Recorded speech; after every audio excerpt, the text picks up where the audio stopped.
పశ్చిమ మధ్య బంగాళాఖాతంలో ఏర్పడిన అల్పపీడన ప్రభావంతో తెలంగాణలో విస్తారంగా వర్షాలు కురుస్తున్నాయి. ఇవాళ రేపు అతి భారీ నుంచి అత్యంత భారీ వర్షాలు కురుస్తాయని హైదరాబాద్ వాతావరణ కేంద్రం వెల్లడించింది. అల్పపీడనం మరింత బలపడి వాయుగుండంగా మారే అవకాశం ఉందని తెలిపింది. మధ్యాహ్నం వాయుగుండం తీరాన్ని దాటే సమయంలో ఉత్తర ఈశాన్య తెలంగాణ జిల్లాల్లో భారీ వర్షాలు కురిసే అవకాశం ఉందని వాతావరణ శాఖ అధికారి శ్రీనివాసరావు తెలిపారు. ఇక ములుగు జిల్లాను వర్షం ముంచెత్తింది. మంగపేటలో అత్యధికంగా 18 సెంటీమీటర్ల వర్షం కురిసింది.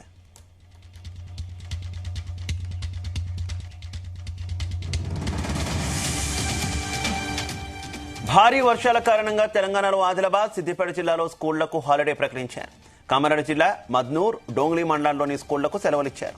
కాగా వర్షాల నేపథ్యంలో అవసరమైతే స్కూళ్లకు సెలవులు ఇవ్వాలని సీఎం రేవంత్ రెడ్డి ఇప్పటికే కలెక్టర్లకు ఆదేశాలు జారీ చేశారు. ఇక ఇదే విషయానికి సంబంధించి మరింత సమాచారం మా కరెస్పాండెంట్ రాజు పటేల్ అందిస్తారు. రాజు పటేల్. Good morning Shiva. తెలంగాణలో వర్ష బీభత్సం ఇంకా కంటిన్యూ అయ్యే అవకాశం ఉంది. నిన్న ఉత్తర తెలంగాణ వ్యాప్తంగా అన్ని జిల్లాల్లో కూడా అన్ని చోట్ల కూడా భారీ వర్షం నమోదైంది. రికార్డు స్థాయిలో వర్షం కురిసింది. దీంతో వాగుల ప్రవాహం ఇంకా కంటిన్యూ అవుతూనే ఉంది. దాంతో పాటు ఉమ్మడి నిజామాబాద్, ఉమ్మడి ఆదిలాబాద్, ఉమ్మడి వరంగల్ జిల్లాలో ఉన్నటువంటి ప్రాజెక్టులన్నీ కూడా పూర్తిగా నిండిపోయి గేట్లను లిఫ్ట్ చేశారు. నిన్న మొట్టమొదటిసారిగా నిజామాబాద్ లో ఉన్నటువంటి శ్రీరామ్ సాగర్ ప్రాజెక్టును గేట్లను లిఫ్ట్ చేశారు. శ్రీరామ్ సాగర్ ప్రాజెక్టు ఉత్తర తెలంగాణకు వరప్రదాయిని. దాదాపు 10 లక్షల ఎకరాలకు ఆయకట్టుకు సాగునీరు శ్రీరామ్ సాగర్ ప్రాజెక్టు నుంచి అందుతుంది. సో ఇన్ని రోజుల పాటు ఈ సంవత్సరంలో ఈ వర్షాకాలం సీజన్ లో శ్రీరామ్ సాగర్ ప్రాజెక్ట్ అసలు నిండుతుందా లేదా అనే ఒక డౌట్ ఉండేది. దాన్ని క్లియర్ చేస్తూ గత 4 రోజుల నుంచి కురుస్తున్నటువంటి భారీ వర్షాలతో నిన్న ఎస్ఆర్ఎస్పీ ప్రాజెక్టు పూర్తిగా నిండుకునే దశకు వచ్చింది. ఈ దశలో ప్రాజెక్టు గేట్లను లిఫ్ట్ చేసి వాటర్ని రిలీజ్ చేశారు.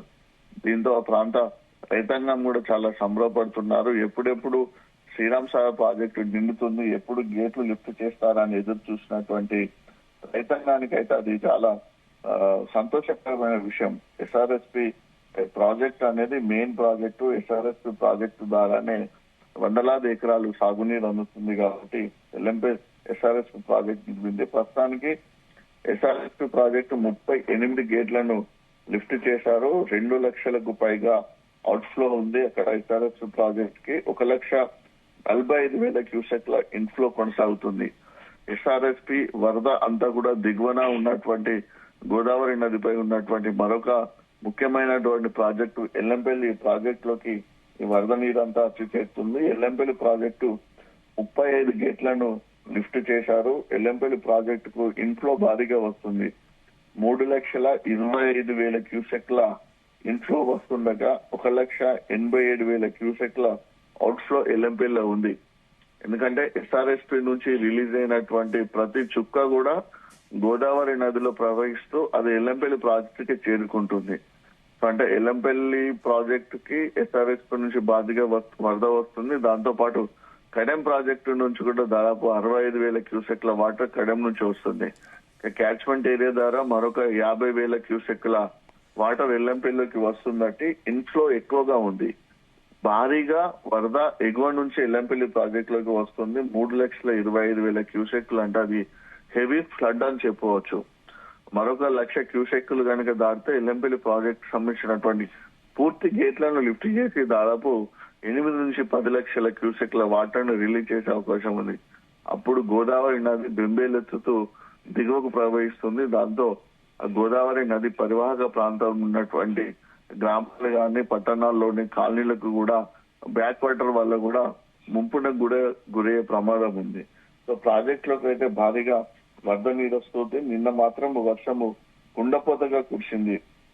ఎక్కడ చూసినా కూడా ఉత్తర తెలంగాణ జిల్లాలో భారీగానే వర్షపాతం నమోదైంది. దీంతో అటు కృష్ణా నదికి ఉన్నటువంటి ప్రాజెక్టులు కానీ ఇటు గోదావరి నది మీద ఉన్న ప్రాజెక్టులు కూడా అన్ని గేట్లను కూడా నిన్న లిఫ్ట్ చేసినటువంటి సందర్భం ఒక సుందరమైనటువంటి దృశ్యం నిన్న కనిపించిందని చెప్పవచ్చు. అటు కృష్ణా నది బిరబిరా పరిగెడుతుంటే ఇటు గోదావరి నది గలగల ప్రవహిస్తుంది. అంటే కృష్ణా నది, గోదావరి నది తెలంగాణకు ముఖ్యమైనటువంటి నదులు కాబట్టి ఈ రెండు ముఖ్యమైన నదుల యొక్క ప్రవాహం నిన్న కొనసాగింది. భారీగా వర్షం పడుతుంది. రాష్ట్రంలోని పలు ప్రాంతాల్లో అత్యంత భారీ వర్షాలు కురుస్తాయి. సంగారెడ్డి, సిద్దిపేట, ఆసిఫాబాద్, కామారెడ్డి, యాదాద్రి, భువనగిరి, సూర్యాపేట, ములుగు, మంచిర్యాల, ఉమ్మడి మహబూబాద్ జిల్లాలో కూడా కుండపోతగా వర్షాలు కురిశాయి. హైదరాబాద్ లో కూడా భారీగా వర్షం నమోదైంది.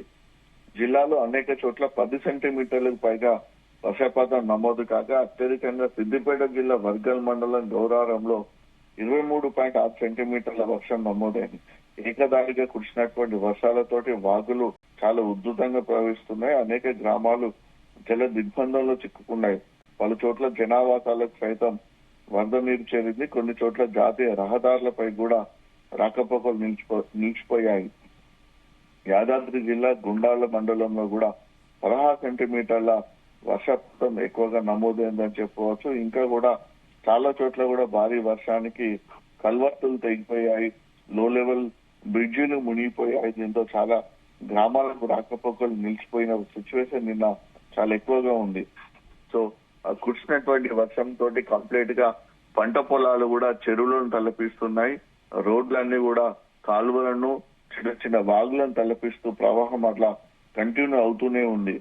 మహారాష్ట్ర ముఖ్యంగా ఉమ్మడి ఆదిలాబాద్ జిల్లాలో అయితే బాగా వర్షం పడ్డది. దీంతో అటు పెన్గంగ నది, ప్రాణహిత నది, వార్ధా నది 3 నదులు కూడా ఇటు మహారాష్ట్ర ఉమ్మడి ఆదిలాబాద్ జిల్లా మధ్యన ప్రవహిస్తాయి. కాబట్టి ఎగువన ఫస్ట్ వార్ధా నది ఉంటుంది. దాని తర్వాత వార్ధా నది ప్రవాహం అంతా కూడా పెన్గంగకు వస్తుంది. వార్ధా నది, పెన్గంగ నది 2 నదుల ప్రవాహం దిగువన ఉన్నటువంటి ప్రాణహిత నదికి వస్తుంది. వార్ధా, పెన్గంగ, ప్రాణహిత ఈ 3 నదుల ప్రవాహము మనకు కాళేశ్వరం వద్ద వస్తుంది. అంటే ప్రధానంగా కాళేశ్వరంతో ప్రాణహిత నది అని చెప్పుకోవచ్చు. ఆ ప్రాణహిత నది ప్రవాహము కాళేశ్వరం వద్ద కలుస్తుంది. ఇటు నుంచి ఈ గోదావరి నది ప్రవాహం వస్తుంది. రెండింటి ప్రవాహం తోటి మొట్టమొదటిసారిగా కాళేశ్వరం వద్ద త్రివేణి సంగమము చాలా ఉధృతంగా ప్రవహిస్తుంది. 5 లక్షల క్యూసెక్లకు పైగా గోదావరి నుండి వరద అంతా దిగువకు వెళ్తుంది. దీంతో మేడిగడ్డ లక్ష్మీ బ్యారేజ్ కంప్లీట్ 85 గేట్లను అలానే లిఫ్ట్ చేసి పెట్టారు. 5 లక్షల పైన క్యూసెక్ల వాటర్ గోదావరి నది నుంచి దిగువకు భద్రాచలం వరకు వెళ్తుంది. ఈ సీజన్ లో మొదటిసారిగా ఇంత ఉధృతంగా అక్కడ గోదావరి నది ప్రవహిస్తుందని చెప్పవచ్చు. శివ, చాలా చోట్ల కూడా ఇంకా వరద ప్రవాహం అయితే ఇంకా కంటిన్యూ అవుతుంది. ప్రజలు ఇంకా చాలా రిస్క్ తీసుకుంటున్న సిచ్యువేషన్స్ కనిపిస్తుంది. మంచిర్యాల, నిర్మల్, ఆసిఫాబాద్, ఆదిలాబాద్ జిల్లాలో కురిసినటువంటి భారీ వర్షాల వల్ల పెన్గంగ, ప్రాణహిత నది ఉధృతి తోటి మహారాష్ట్రకు, తెలంగాణకు చాలా చోట్ల కూడా ఎక్కడైతే బ్రిడ్జిలు ఉంటాయో బ్రిడ్జిల బ్యాక్ వాటర్ రావడంతో కూడా మహారాష్ట్ర, తెలంగాణకు రాకపోకలు నిలిచిపోయాయి. మరొక ఈ రోజు రేపు ఇదే సిచ్యువేషన్ అవకాశం ఉంది. Okay Raju Patel, thank you.